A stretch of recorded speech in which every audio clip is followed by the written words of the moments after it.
All right, so we're going to be Genesis. Maybe we'll finish, maybe not. We could at least get to the life of Joseph. That would be good. So there's a few details that we want to cover before we get to the life of Joseph. And then we're not going to get super in-depth with the life of Joseph. For the most part, everything that goes on with Joseph is very self-explanatory. But there are a few things there right at the end that we want to be able to cover as well. So let me see. Anybody remember where we left off last week? I think we stopped at 36, but I jumped over a lot. So we're going to, let's see here.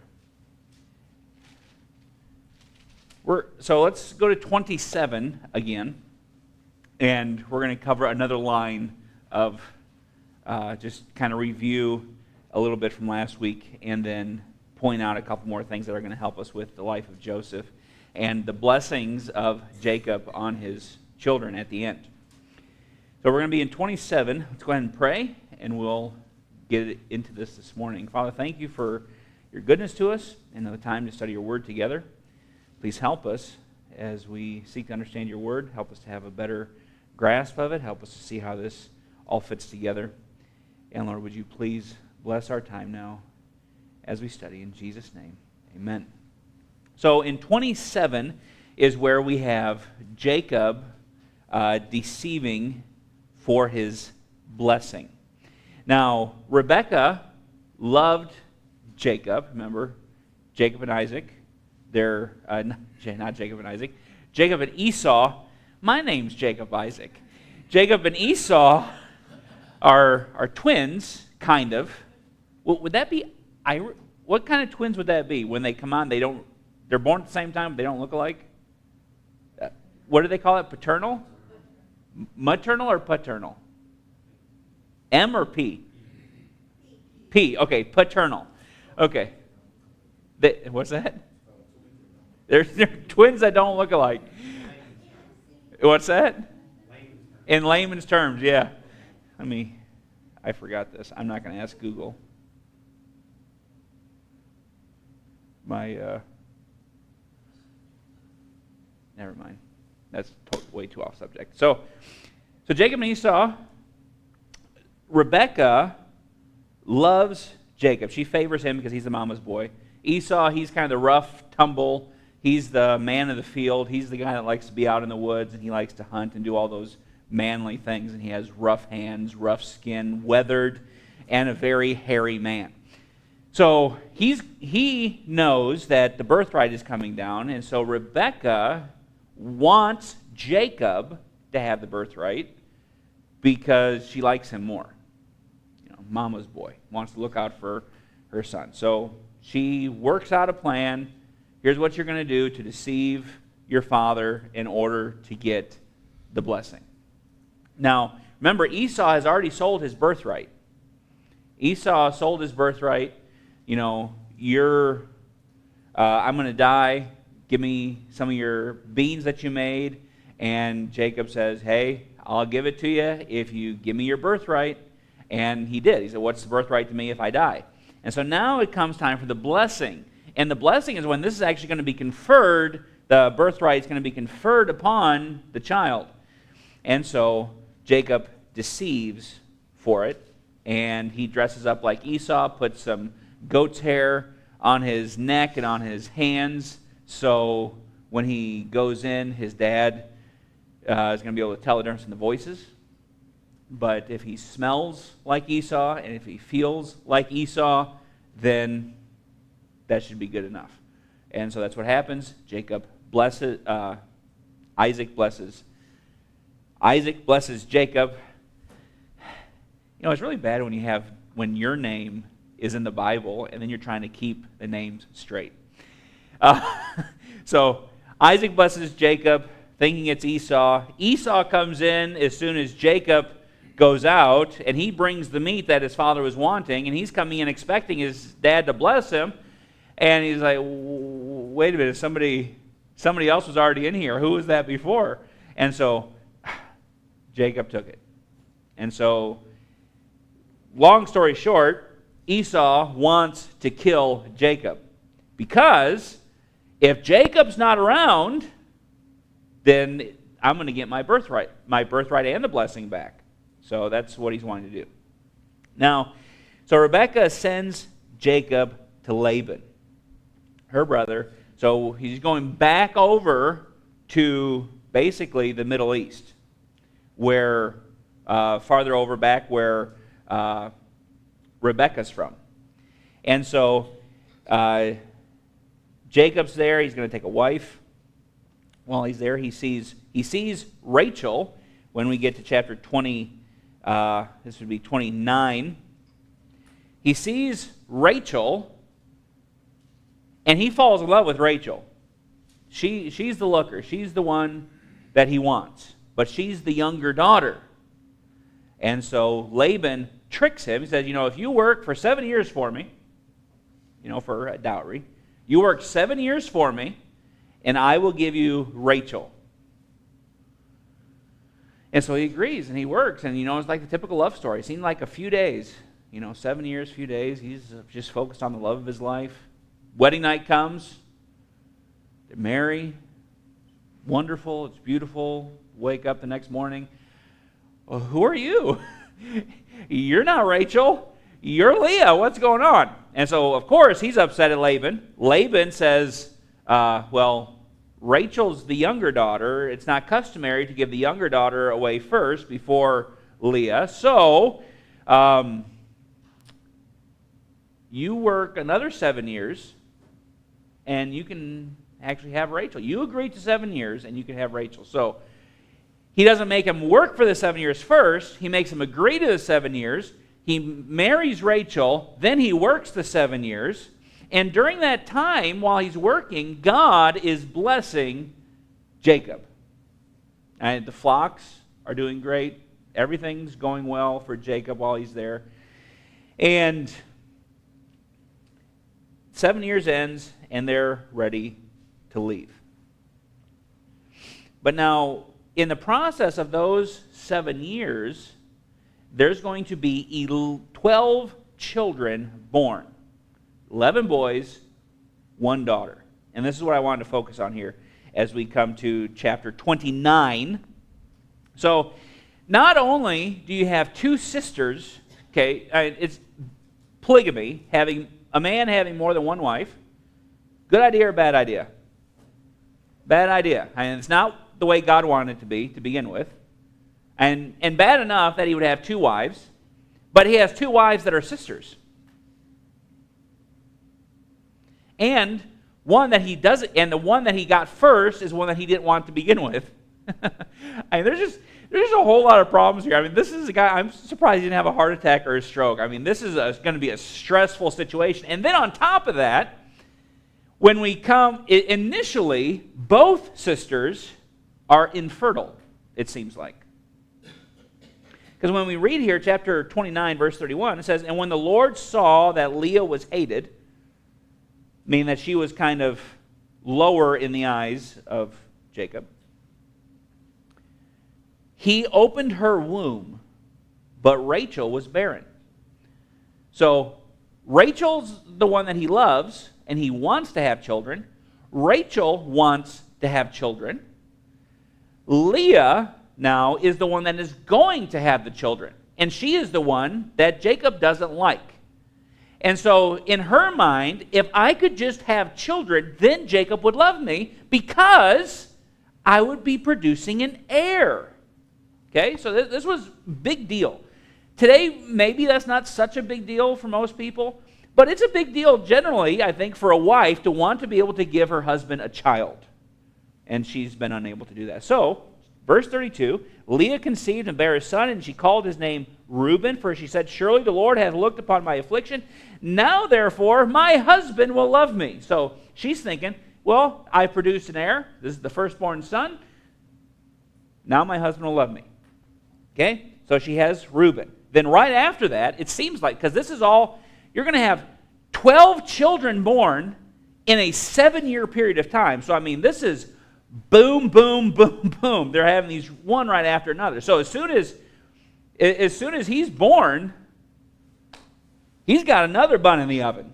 Because now, verse 33, she's going to have Simeon. Verse 34, she's going to have Levi.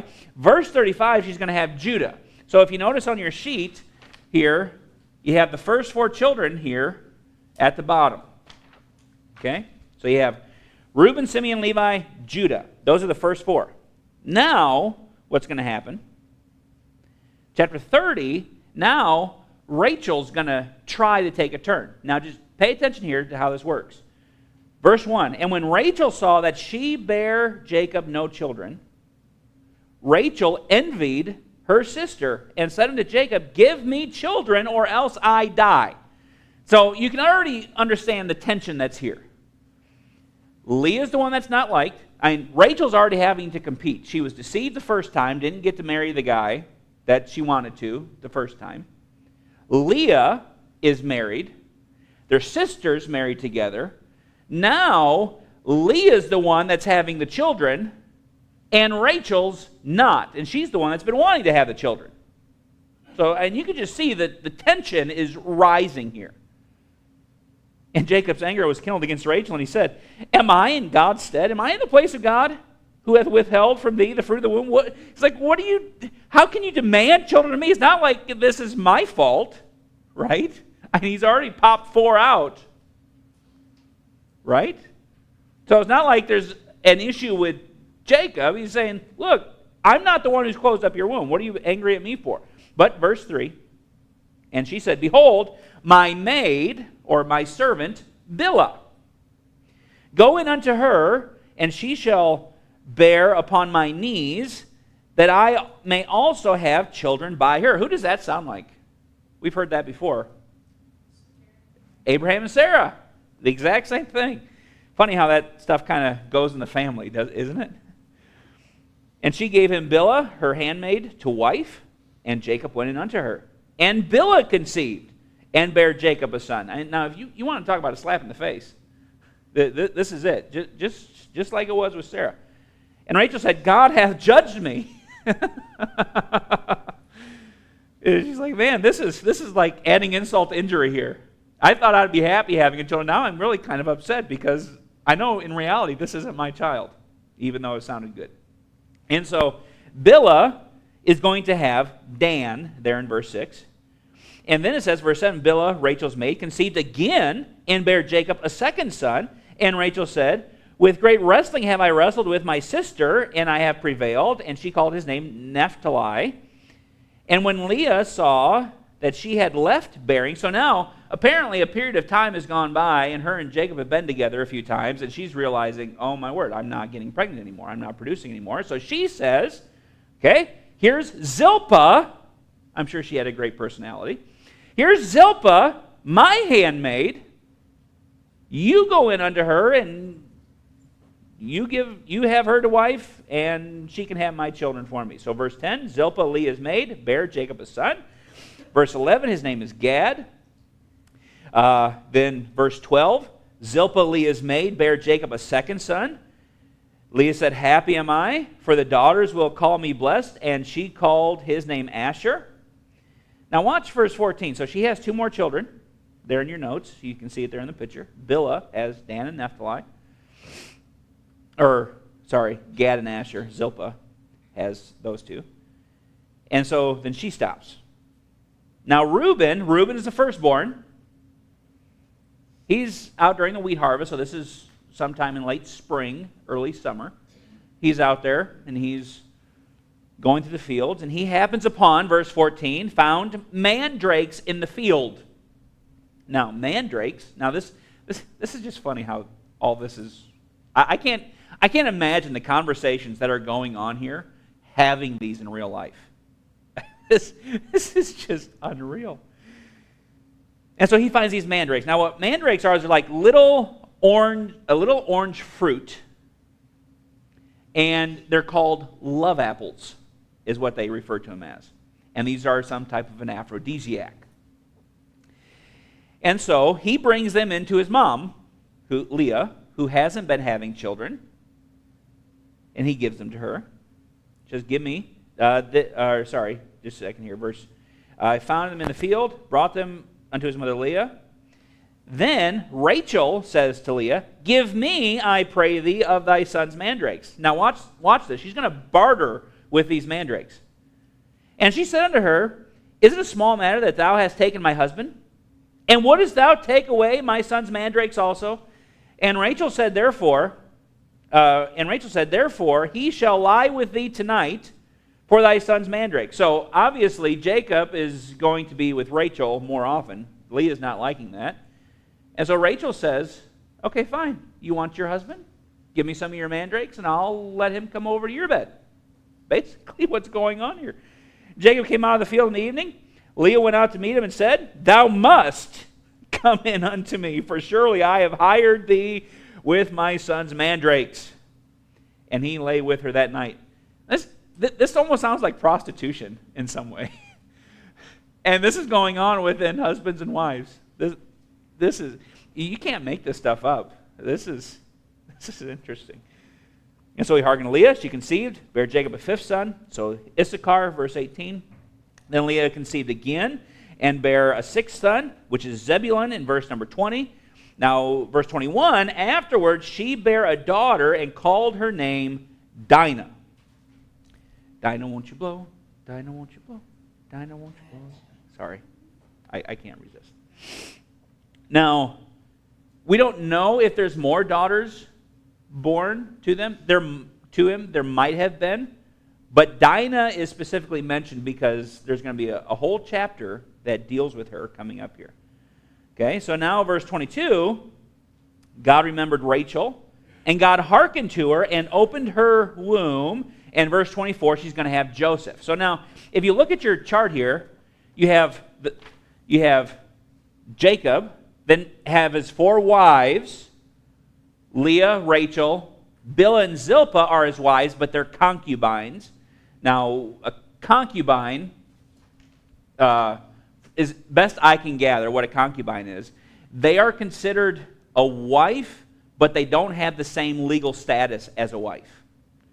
They're kind of a convenience marriage. So what would happen is the purpose of having multiple wives was to have a seed that could inherit property, to ensure that this was going to take place. Now, one of the things that you see when you get to the time of the kings is, especially in the northern kingdom of Israel, you're going to have a dozen different dynasties come in. And what happens is when a tribe would come in, or another king would come in and try to be a rival king, not only would he kill the king, but he would kill all his children. That way there was no legal competition for the throne. But if you had concubines who had children, they didn't have the legal status, the wives didn't, but there was still the potential. Nobody would necessarily know who these concubines were. And so there was still the potential that within those concubines and their children, that there would be a legal heir to the throne. So it was kind of a way to help ensure, in case I get killed and they come in and kill my children by my legal wives, well, then there's still kind of this backup plan that the children of these concubines could come to the throne. And so they're concubines. But you'll notice you have 4 potential firstborn children. Now, how many of you think that that might cause a little bit of tension in the family? Well, I'm the firstborn. I'm going to get everything that belongs to my father. No, you see, I'm the firstborn. No, I'm the firstborn. But you don't understand. I am too. So there's 4 potential heirs to Jacob's stuff. Now, how many of you can see that that's going to be a problem? That's going to be a problem. And that's exactly what brings about the issue with Joseph. Let's go to the next chapter. So chapter 31, Jacob's being blessed at Laban's, and their 7 years come to an end. They're getting ready to leave. We talked about this last week. As they're leaving, Rachel goes through and she steals Laban's idols, which were kind of a way to secure his inheritance when he dies for Jacob. Chapter 32, we have the issue now with Jacob and Esau. So Esau, last we saw Esau's wanting to kill Jacob. And Jacob has been fleeing. That's why he's with Laban. He's hiding. Well, Jacob comes back to the land. Esau is wanting, or as far as Jacob's concerned, Esau still has it out. Finds out Esau is coming. Now, you have to understand, Jacob's 97 years old at this time. A lot of time has gone by. He's no young fella. And so, he's going to go out to meet Esau in chapter 33. And when he does, he's going to divide his wives and children up. And I got it wrong last week. I apologize. I said he put Leah and her children out first. It wasn't. It was the concubines and their children out first, then Leah, and then Rachel in the back with her children. And he divides up his flock and everything like that. Esau's coming up, and he meets them. He's like, what's all this? And they say, well, this is supposed to be kind of a peace offering to you to make reconciliation, kind of smooth things over. He said, and when he gets to Jacob, he says, what is all this? I don't need any of this. I don't want your stuff. Because when Jacob has been gone, Alex and I were talking about this a little bit before Sunday school. You know, Jacob leaves, and then there's no interaction between Rachel and Jacob, and, you know, how, after all this time, you know, now Esau is not wanting to kill Jacob anymore. What's the deal? It could be, I don't know, it could be, one, the time, you know, they've grown up. You know, at 97 years old, he's probably not looking to start a fight. You know, Esau's almost 100 himself, 97 in a few minutes. So he's old, just like Jacob is. They're not exactly wanting to start a fight at this point. But also, when Jacob left, what did he leave behind? He left all of the flocks of Isaac. He left all of the land. So who gets that? Esau does. That's probably what happened. So Esau's not that worried. That kind of smoothed things over for Esau. And when they meet up, and he's like, I don't need any of this stuff. God richly blessed Esau through that blessing that came to him. And so things are smoothed over. Then let's jump over here to chapter 35.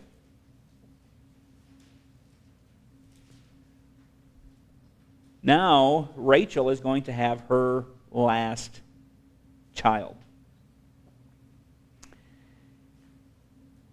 Okay, so down to verse 16, 35:16. They journeyed from Bethel, that was but a little way, to come to Ephratah, or Ephrath, is how it's pronounced here. Micah, it's Ephratah, that's Bethlehem. And Rachel travailed, and she had hard labor. And it came to pass, when she was in hard labor, that the midwife said unto her, Fear not, thou shalt have this son also. And it came to pass, as her soul was in departing, for she died, that she called his name Ben-O-Nai, which means son of my sorrow. But his father called him Benjamin, which means son of my right hand. So now the 12th child is born. He's born in the land. He's actually the first of the children to be born in the promised land. So this is a big deal for him. Okay, so Rachel dies, and now I want you to drop down here to verse 21, because what's going to take place here is something we want to just kind of file in the back of our mind, because once we get to chapter 49, we're going to need this to understand chapter 49. And Israel, talking about Jacob, spread his tent beyond the tower of Idar, and it came to pass, when Israel dwelt in that land, that Reuben went and lay with Bilhah, his father's concubine, and Israel heard it. Now the sons of Jacob were 12. And then he goes on to list the sons. So Reuben goes in and he defiles his father's bed. Now, whether this was a consensual thing or it was rape or what the deal was, we don't know. But he goes in, he dishonors his father in one of the worst ways possible by doing this. Now, part of the problem here is this is going to remove him from birthright. You say, well, he's not the firstborn son. Well, just wait. We'll see how this is going to work out in just a moment. So, verse 29, Isaac finally dies. So now, I want you to look here at chapter 36. We're just going to look at these first couple of verses. It says, now these are the generations of Esau, who is Edom. Now watch this, verse 2. Esau took his wives of the daughters of where? Canaan. Now, were the children of Jacob, or children of Isaac, Abraham, Isaac, and Jacob, supposed to get their wives from the land of the people of the land in which they were dwelling? No, they were to remain separate. That's why they keep going back over to Babylon area to get wives from the Midianites and such. And so Esau, at this point, because he took wives of the daughters of Canaan, would have lost his inheritance. So Jacob didn't have to deceive in order to get it. He would have got it by default because Esau would have been disinherited as a result of this. So, but we see here, though, that God does bless Esau. This is one of the reasons chapter 36 is in here. So we see there in verses 9 through 14, his children. Verse 15, he has dukes, which are kind of chiefs or clan leaders, tribal leaders. Then in verse 31, we see these are the kings that reigned in the land of Edom. So kings are coming from him. So there's a small aspect of this Abrahamic blessing that falls to Esau. And so he does get his what he's wanting, and God richly blesses him. Now chapter 37. Okay, now let's see if we can do this. Any questions on that before we move on? I know I covered that kind of quickly. Okay. Chapter 37 gets us into the story of Joseph. Now, Jacob has been back in the land of Israel, or the promised land, for 11 years at this point. Okay, so now let me just, here in your notes, this blank, under Joseph. Joseph was the firstborn son of Jacob and Rachel. He was also the favorite son. Okay, because the favorite wife, he's the firstborn son. And so what Jacob wants, this is what Jacob wants, is he wants Joseph to be the heir. And so this is why he gives him the amazing Technicolor dream coat. Not really, it's the coat of many colors. It's a multicolored coat. And what that coat symbolized was the heir. This is the firstborn, this is the one who's going to receive the inheritance. But there's a problem. There's 6 other brothers ahead of him. There's other brothers ahead of him that would have come from the first wife. And Reuben is the actual firstborn of all of them. So who is supposed to receive the actual inheritance? Reuben.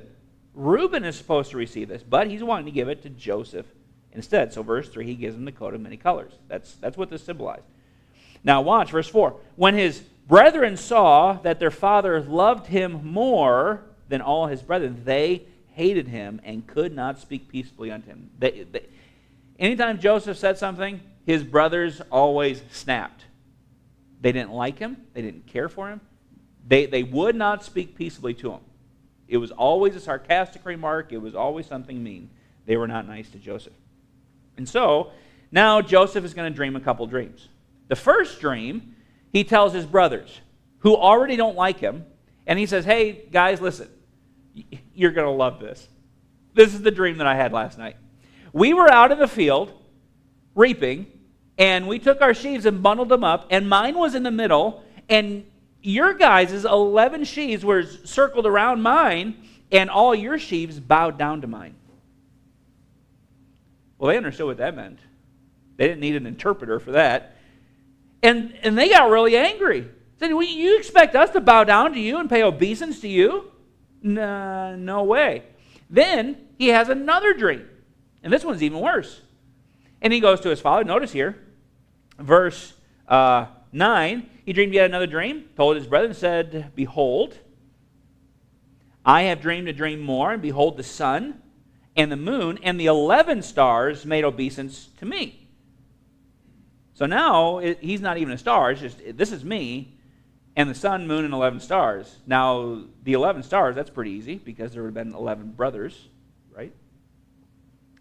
Now watch verse 10. He told it to his father and to his brethren, and his father rebuked him and said to him, "What is this dream that thou hast dreamed? Shall I and thy mother and thy brethren indeed come to bow down ourselves to thee to the earth?"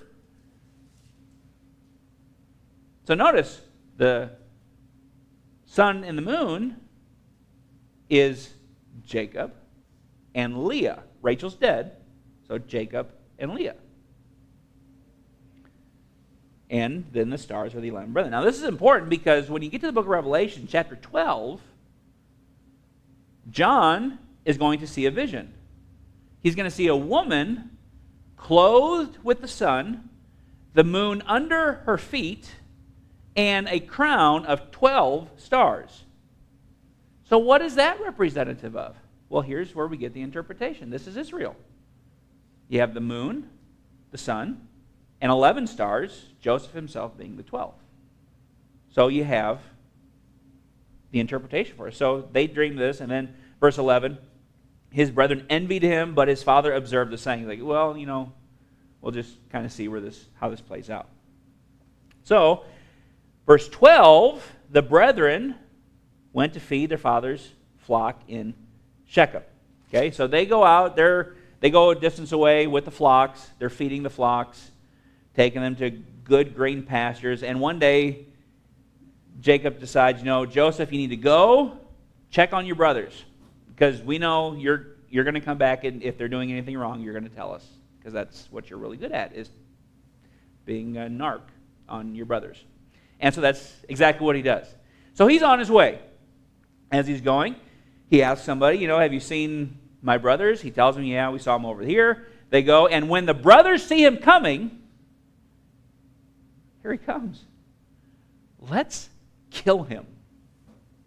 We'll kill him. We'll tear up his robe. We'll dip it in some blood, and we'll go back to Dad and say, an animal caught him.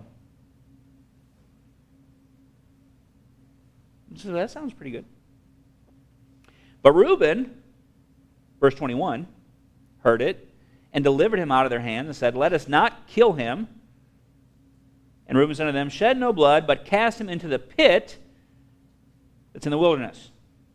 So they cast him into the pit, intending to come back later and get him after they figure out what they're going to do with him. Well, Simeon comes by later on. Well, here a little bit later, some Midianites come by, some Ishmaelites that dwell in Midian come by. And let's sell him to the Midianites. That's what they're going to do. They're going to sell him to the Midianites. And then later, Simeon comes by, sees he's not there. Oh no, what happened? Now, they go back and they tell Jacob. They bring the coat. They kind of partially go through with the plan. They bring the coat, tell Jacob, he's dead, he's gone. Thinking this is going to make things better, that the favorite son is gone. This will make it easier for us. Well, it didn't make it any easier, because now Jacob falls into a depression that he's going to stay in for 20 years. And he just says, I'm going to go to my grave. I'm going to die. So, chapter 38 now is this weird interlude. It almost seems out of place. But what's going on in chapter 38 is a contrast between the morality of Judah and the morality of Joseph. Let me just a second here, because I think I skipped a chapter on accident. I did. I skipped something. That's okay. We'll come back to it in a little bit. And so Judah sees, verse 2, a daughter of a Canaanite. It says, whose name was Shua, and he took her and went unto her. Now, I don't think this means that he married her. This is some illicit thing. Judah is already married and is in process probably of having children, or he's going to get married later. But this is not a marriage that's taking place. This is just a fling, is what's going on. So she conceives and bears Well, and then she conceives, verse 5 again, and has a child by the name of, verse 4. 3 is 4 is Onan, and then verse 5 is Shelah. Displeases the Lord. He's wicked in the sight of the Lord, verse 7. The Lord kills him. Onan is supposed to fulfill the levirate rite, where he goes in and takes his brother's, who just passed, his brother's wife to be his wife, to bear seed to him. Well, he partially fulfills that, takes her to be wife, but when he goes in unto her, it says that he spills it on the ground, and so instead of procreating with her, he dishonors his responsibility, and so God kills him because of that. And so then Shelah is left, but he's too young to marry at this point, so whatever age that means. And so Jacob tells Tamar, or Judah tells Tamar, now wait a little while, and when Shelah is old enough, then he can be your husband. And so they agree to that. Well, some time passes, and it doesn't happen. And so she orchestrates a plot in order to bear children. And what she does is she goes to where Judah is going to be with his flocks, and she plays a harlot. She dresses up as a harlot, puts the veil on her face so he can't identify her. So verse 15, when Judah saw her, he thought her to be an harlot because she had covered her face. And so he's going to go into his daughter-in-law, not realizing who it is. And then at the end of the chapter, she's going to have 2 kids as a result of this, named Pharez and Zerah. And we're going to look back at them when we come to the book of Ruth, because this chapter is where we're really going to, we'll understand this chapter more when we read Ruth. So it picks back up with Joseph, verse 39. Chapter 39, sorry. Joseph gets to Egypt. He is purchased by a fellow named Potiphar, verse 1. Joseph was brought down to Egypt, and Potiphar, an officer of Pharaoh, captain of the guard, an Egyptian, bought him out of the hands of the Ishmaelites, which had brought him down thither. And the Lord was with Joseph, and he was a prosperous man, and he was in the house of his master, the Egyptian. So, he's working in the house of Potiphar. Potiphar is the captain of the guard. Okay? Keep that in mind, because we're going to see that again in just a moment. So he's working in the house of Potiphar. Potiphar's kind of put him in charge of all the servants and everything that's going on, keeping up the house. Well, Potiphar's wife lays eyes on Joseph, and here's this young guy come in. My husband's always working, and this guy's always here, and he's always alone. And so she begins every single day, come lie with me. And just real not good woman. And Joseph, every day, refuses. No, can't do this. Can't do this. Well, one day she says, you know what? I'm going to make this thing happen. And she hides. And when Joseph comes by, she jumps out and grabs his shawl and says, lie with me. Well, Joseph, kudos to him, he does the right thing, and he turns and just runs. He doesn't say anything. He just runs and gets out of there. But the problem is he leaves his coat behind. Really, it would have been more like a shirt. He leaves it behind. Anybody see the problem that could come from that? And so, Potiphar's wife waits, and when Potiphar comes home, you brought this Hebrew in to mock us. Here's what happened. He tried to rape me. And if I hadn't screamed, he would have succeeded. But when I screamed, he fled out of here. See, here's his shirt. He left it behind. He was so scared. And so Potiphar, notice here, verse 20 of chapter 39. Joseph's master took him, put him into the prison, a place where the king's prisoners were bound, and he was there in the prison. Okay, so now, who's Joseph's master? Potiphar. Potiphar is Joseph's master. He's the guy that bought him. He's putting him in where the king's prisoners were bound. There was a prison. Now, verse 21. But the Lord was with Joseph, showed him mercy, gave him favor in the sight of the keeper of the prison. Now, here's the question. Who's the keeper of the prison? Now, watch how this works out. Keeper of the prison committed to Joseph's hand all the prisoners that were in the prison. And whatsoever they did there, he was the doer of it. The keeper of the prison looked not to anything that was under his hand, because the Lord was with him. And that which he did, the Lord made it to prosper. And it came to pass after these things that the butler of the king of Egypt, we'll talk more about this in just next week. The butler of the king of Egypt and his baker had offended their lord, the king of Egypt. And Pharaoh, watch this, was wroth against two of his officers, against the chief of the butlers and the chief of the bakers. I'm sure the butcher and the candlestick maker, they were good. But watch here, verse 3. And he put them in ward, or he put them in prison, in the house of the captain of the guard into the prison. And the place where Joseph was bound, and the captain of the guard charged Joseph with them. So the captain of the guard is who? Potiphar is the captain of the guard. And he's the one that's keeping the prison and puts Joseph in charge. That's pretty interesting. So this whole time that Joseph's going around Potiphar's house, he's basically a prison guard, only prison guard from the outside. After this whole thing with Potiphar's wife, he gets a work release program from prison where he gets to be the guy that runs the library and stuff like that because of good behavior. And I think some of these things are interesting. These are just interesting details. But next week when we get into this, next week, Lord willing, I think we will actually finish the book of Genesis next week and look at what happens to Joseph, because it's really interesting how Joseph is going to play his brothers and how God is going to fulfill those dreams that Joseph had. And then the blessing that comes in chapter 49 is absolutely amazing, what comes from that. Any questions? Okay, you are dismissed.